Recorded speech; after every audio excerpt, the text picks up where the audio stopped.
Hello दोस्तों, एमएनवी study centre पर आपका एक बार फिर से स्वागत है। यदि आप चैनल पे नए हैं तो चैनल को सब्सक्राइब कर लें, बेल आइकन प्रेस कर दें कि आगे आने वाली क्लास का नोटिफिकेशन आपको सबसे पहले मिले।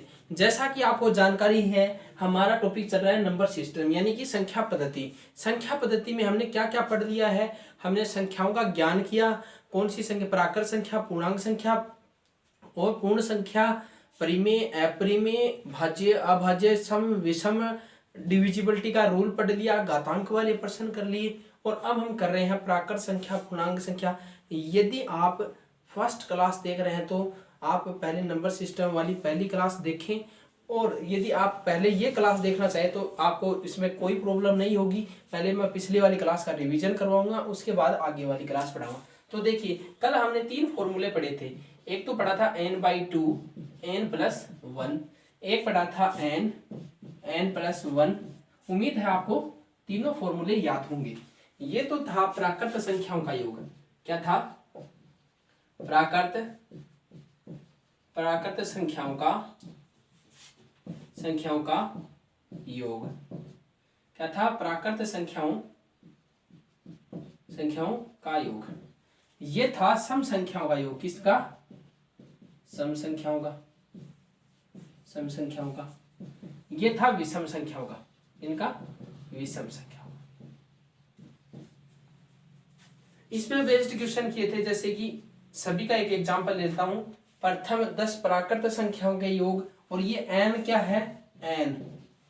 n था पदों की संख्या। क्या थी? n थी पदों की संख्या। देखिए, जैसे कि पहला एक एग्जांपल लेते हैं सभी के लिए, जिससे कि पिछले वाली क्लास का अच्छे से रिवीजन हो जाए। यानी कि मैं लेता हूं प्रथम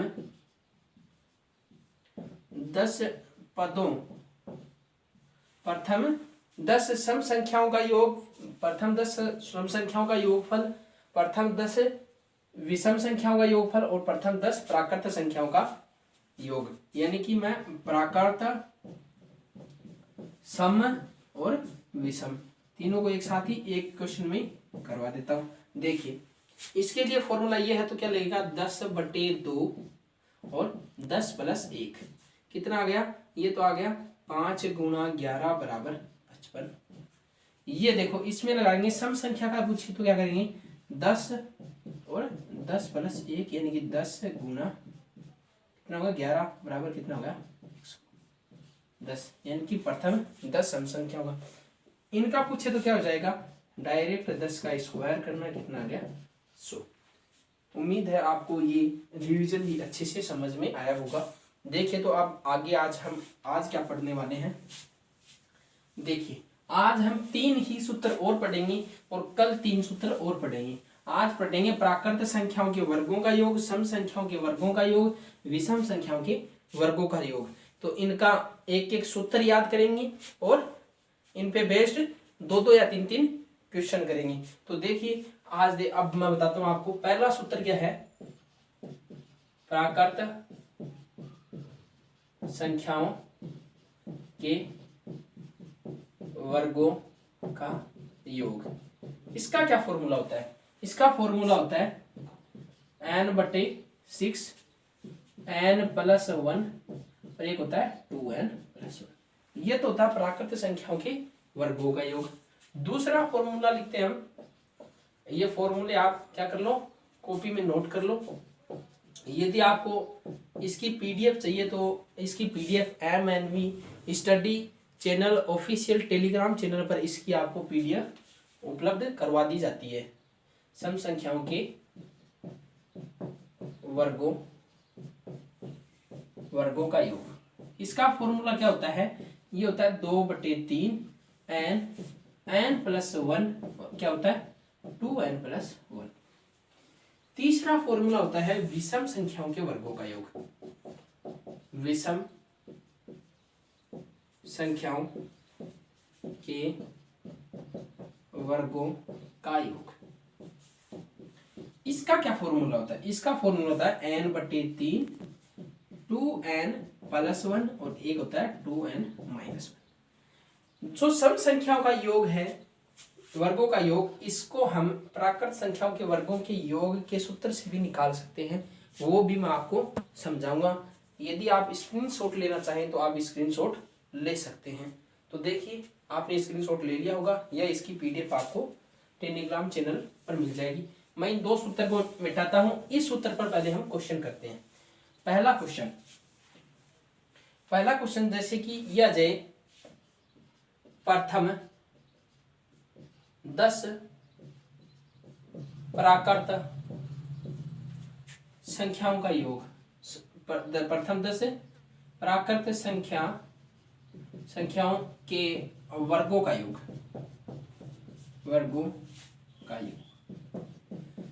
ठीक है। तो ये क्वेश्चन एक तो इस प्रकार से आधारित पूछा जा सकता है, या फिर यही क्वेश्चन इस प्रकार से आ सकता है 1 का स्क्वायर प्लस 2 का स्क्वायर प्लस 3 का स्क्वायर प्लस 4 का स्क्वायर प्लस 5 का स्क्वायर प्लस 6 का स्क्वायर प्लस 7 का स्क्वायर प्लस 8 का स्क्वायर प्लस 9 का स्क्वायर प्लस 10 का स्क्वायर, यानी कि इसका मान क्या होगा, ठीक है। या फिर ये इस प्रकार से भी लिखा हुआ आ सकता है 1 का स्क्वायर 2 का स्क्वायर प्लस 3 का स्क्वायर। मतलब मैं एकदम से जैसे क्वेश्चन आ सकता है उसकी पूरी प्रोसेस, मतलब किस प्रकार से क्वेश्चन आपको दिखाया जा सकता है, इस प्रकार से तीनों प्रकार से क्वेश्चन आ सकता है। तो देखिए इसमें हमें n क्या होता है, n होता है पदों की संख्या। क्या होती है? पदों की संख्या। तो इसमें हम पदों की संख्या क्या लेते हैं, डायरेक्ट लेते हैं। तो पदों की संख्या कितनी है, 10 है। तो क्या ले लेंगे 10/6।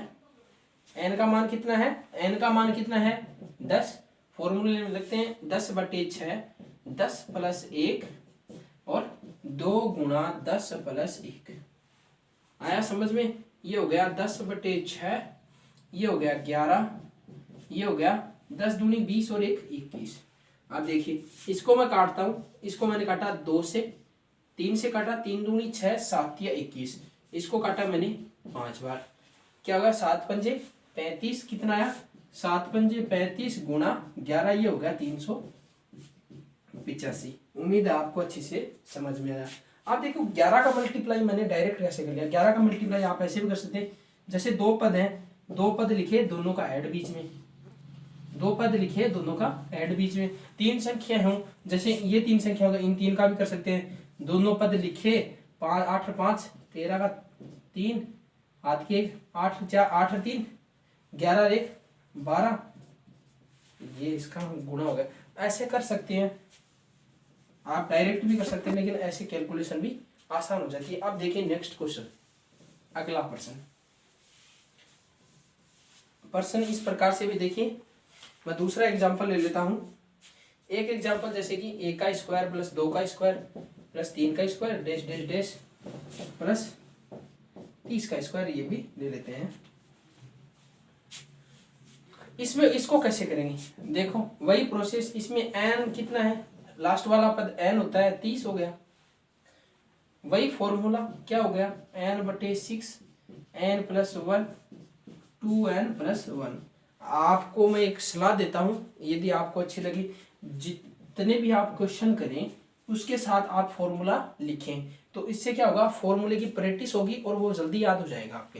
तो देखिए आप देखिए n का मान कितना है 30, तो 30/6। एक क्या हो गया 30 + 1, ये क्या हो गया 30 × 2 + 1। कितना आ गया, ये आ गया 5 बार कट गया, ये क्या आ गया 31, ये क्या था 30 दूनी 60 और 61, ठीक है। आगे आप इसका मल्टीप्लाई कर लो, देखिए कैसे इसको करेंगे। मैं पहले करता हूँ 5 से, तो 5 × 5 3 × 5 15। फिर मैं इसको 61 से कर देता हूँ, यह आ गया 5 5 1 × 6 5 30 33 3 और 6 3 9। कितना आ गया 5 5 4 9, कितना आ गया। उम्मीद है आपको ये भी अच्छे से समझ में आया होगा। आप देखिए क्वेश्चन तो कितना भी कर सकते हैं, लेकिन एक मेथड है जो आपको मैंने समझाया, और उम्मीद है आपको अच्छे से समझ में आया होगा। यदि आपको इनसे भी अधिक क्वेश्चन चाहिए तो आप हमारे टेलीग्राम चैनल ज्वाइन करके वहां से इनसे बेस्ड क्वेश्चन आप पीडीएफ के द्वारा डाउनलोड कर सकते हैं। आप देखिए टाइम का लाइट चली गई है। हाँ तो बच्चों वो थोड़ी टेक्निकल प्रॉब्लम, लाइट चली गई थी। साथियों। अब देखिए हम अगला क्वेश्चन सम संख्या पर करने वाले हैं। सम संख्याओं के वर्गों का योग, सम संख्याओं के वर्गों का योग, वर्गों का योग, ठीक है। तो सम संख्याओं के वर्गों का योग। अब देखिए इसमें फॉर्मूला मैंने लिखाया था 2/3 n प्लस 1 और 2n प्लस 1। ये फॉर्मूला आपको याद न हो तो भी आप इस ऐसे क्वेश्चन कर सकते हैं। जैसे कि मैं आपके लिए पहला एग्जांपल लेता हूँ। पहला एग्जांपल लिया मैंने 2 का स्क्वायर प्लस 4 का स्क्वायर प्लस 5 का स्क्वायर, 2 का स्क्वायर प्लस 4 का स्क्वायर, 6 का स्क्वायर, डेश डेश डेश 20 का स्क्वायर। अब देखो इस प्रश्न को हम दो प्रकार से कर सकते हैं। पहले तो मैं इस फॉर्मूले से करके दिखाता हूँ आपको।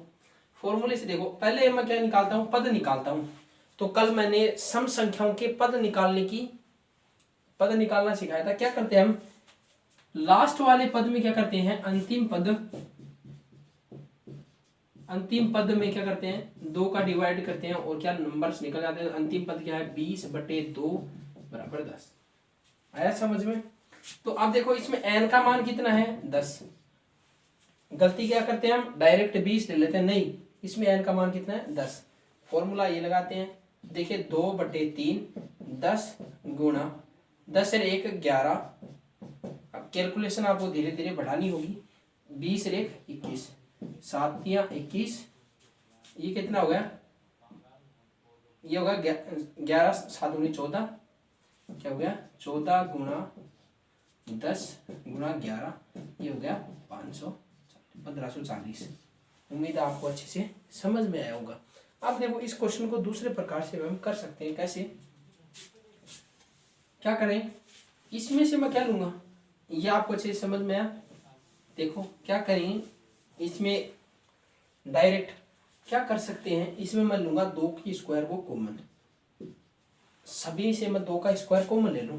जैसे कि इसमें यहाँ 4 है तो 2 का स्क्वायर यहाँ से कॉमन ले लिया, यहाँ कितना बचा 1 प्लस यहाँ कितना बचा 4 का स्क्वायर कितना होता है 16 होता है। कॉमन लेने का अर्थ है कि इस संख्या में जो कॉमन लिया है उसका भाग देना। तो देखो 16 में मैं 2 का स्क्वायर 4 का भाग दूं तो क्या बचा 4, और 4 क्या होता है 2 का स्क्वायर। आया समझ में। तो देखो यहाँ क्या लिख सकता हूँ मैं, 1 का स्क्वायर, यहाँ लिख सकता हूँ 2 का स्क्वायर प्लस 3 का स्क्वायर प्लस, इससे मैं 2 का स्क्वायर कॉमन लूंगा तो यहाँ कितना बचेगा 10 का स्क्वायर। आप देखो वही बन गई प्राकृत संख्याओं के योग का फॉर्मूला। तो क्या कर सकता हूं मैं, 4 गुणा वही n का मान कितना है 10, 6 गुणा 11 गुणा 10 दूनी 20 और 1 21, ठीक है। इसको मैंने काटा इसे, ये कट गया 2 बार 7 या 21, ये कटा इतनी बार 5 बार। देखो कितना, 4 पंजे 20 और 11 7 77, ये क्या हो गया वही 1540। उम्मीद है आपको ये भी अच्छे से समझ में आया हो। तो आप उस क्वेश्चन को वैसे भी कर सकते हैं और उस प्रकार से। इस पे बेस्ट एक क्वेश्चन और लेते हैं। देखिए अगला क्वेश्चन लेते हैं, 2 का स्क्वायर प्लस 4 का स्क्वायर प्लस 6 का square plus dash dash dash 100 का स्क्वायर। देखिए इस क्वेश्चन को कैसे करते हैं, देखिए पहले उस फॉर्मूले से करते हैं। 2/3 n का मान क्या होगा, अंतिम पद में क्या करना है 2 का भाग देना है। तो 100 में किसका भाग दिया 2 का भाग दिया, कितना है 50। तो n का मान कितना आ गया 50, कितना आ गया 50 गुणा कितना होगा 51 गुणा 50 100 गुणा 101, कितना हो गया 101। देखिए तो अब देखो 17 51, ठीक है, 5 दूनी 10 यानी कि कितना हो गया 100 गुणा 17 को क्या करना है 101 को 17 से मल्टीप्लाई कर लो, कितना हो गया 707 गुणा 101, कितना हो गया 17 आ गया, कितना आ गया 17 सोल्व करेंगे तो कितना आ गया 17 00। ये क्या गया आंसर। उम्मीद है आपको कैलकुलेशन भी अच्छे से समझ में आ रही है। धीरे धीरे आप प्रैक्टिस करेंगे तो आपकी कैलकुलेशन भी अच्छी हो जाएगी। उम्मीद है ये भी आपको अच्छे से समझ में आया होगा। आप देखो उस तरीके से करके देखते हैं क्या ये भी हो सकता है क्या। देखिए वही 2 का स्क्वायर कॉमन लिया, 1 का स्क्वायर प्लस 2 का स्क्वायर प्लस 3 का square dash dash dash plus 50 का स्क्वायर। ठीक है, अब देखिए ये हो गया। आप देखिए इसमें क्या लेंगे, वही प्राकृत संख्याओं का योग का फॉर्मूला लगेगा। यहाँ क्या आएगा 4 गुणा n बटे 2, n का मान कितना है 50 बटे 6 गुणा n बटे 6 n प्लस 1 51 गुणा 2n यानी कि 100 101। ठीक है, अब देखो इसको काटा मैंने 3 बार, ये कट गया 2 बार। ठीक है, ये कितना हो गया 17 3 51, उसको गुणा करेंगे तो क्या आएगा 17 17 आएगा। अभी मैंने मल्टीप्लाई किया गुणा 50 गुणा 2 कितना आ गया 50 100 गया, फिर से ये 17 17 00। उम्मीद है ये भी आपको अच्छे से समझ में आया होगा। बस कैलकुलेशन है, कैलकुलेशन हो गई तो ये फॉर्मूला याद है तो आप अच्छे से कर सकते हैं। आप देखिए हम किसकी बात करते हैं, विषम संख्या, विषम संख्याओं के वर्गों का योग।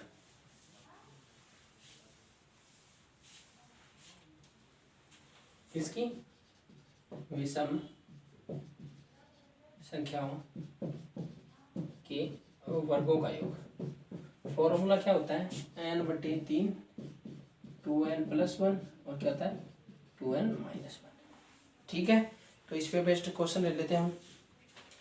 क्वेश्चन ले लिया मैंने 1 की क्यूब 3 की क्यूब 5 की cube dash dash dash dash 19 की स्क्वायर की बात करें, वर्गों का बात करें, सॉरी क्यूब की बात कल करेंगे। ठीक है, आया समझ में। देखो विषम संख्या में हम n का मान कैसे निकालते हैं, n का मान यानी कि पदों की संख्या कैसे निकालते हैं। पदों की संख्या निकालते हैं तो क्या करते हैं, प्रथम पद प्लस अंतिम पद, प्रथम पद प्लस अंतिम पद पद बटे क्या करते हैं, प्रथम पद प्लस अंतिम पद बटे 2। प्रथम पद कितना है 1 प्लस अंतिम पद 19 बटे 2 बराबर कितना आ गया 20 बटे 2 बराबर 10। उम्मीद आप बहुत ही अच्छे से समझ में आया वो। अब देखिए n का मान 10 आ गया, फॉर्मूले में रखते हैं 10 बटे 3 गुणा 10, देखो 2 गुणा 10 प्लस 1 2 गुणा 10 माइनस 1। सबसे पहले गुणा ही सोल्व होता है, क्या होगा 10 बटे 3 10 दूनी 20 और 1 21, 10 दूनी 20 माइनस 1 19, 7 या 21 19 संता 133 0। उम्मीद है आपको बहुत ही अच्छे से समझ में आया होगा। एक एग्जांपल और ले लेते हैं, आप चाहो तो क्या ले लें, देखो इसी पे बेस्ड एक एग्जांपल और ले लें, यानी कि ये क्वेश्चन हो 99 का होल स्क्वायर। तब कैसे करें, वही प्रथम पद प्लस अंतिम पद यानी कि क्या हो जाएगा 1 प्लस 99 बटे 2 बराबर 100 बटे 2 बराबर 50। यानी कि n का मान कितना आ गया, n का मान आ गया 50। ठीक है, फॉर्मूला तो वही है 50 बटे 3 गुणा 2 गुणा 50 प्लस 1 2 गुणा 50 माइनस 1, 50 बटे 3 50 100 गुणा 101, 50 100 माइनस 1 कितना आ गया 100 माइनस 1 99। अब देखो 3 का जा रहा है भाग, इसमें डिविजिबिलिटी के रूल पढ़े थे। देखो 3 9 9 18 18 में 3 का भाग जाता है, 3 का भाग पूरा पूरा जाएगा तो क्या आएगा 3 3 99। ठीक है, अब देखो इसको मल्टीप्लाई करना है 33 को 3 पंजे 15 3 पंजे 15 एक 16। ठीक है, 0 गुणा 101। अब देखो इसका इसके साथ मल्टीप्लाई कर लेते हैं, तो मैं क्या करता हूँ 165 को 101 से मल्टीप्लाई, ये गया 5 6 1 0 0 0 5 6 1 5 6 6 6 1 कितना आ गया 1 6 6 6 5 0। उम्मीद है आपको बहुत अच्छे से समझ में आया होगा।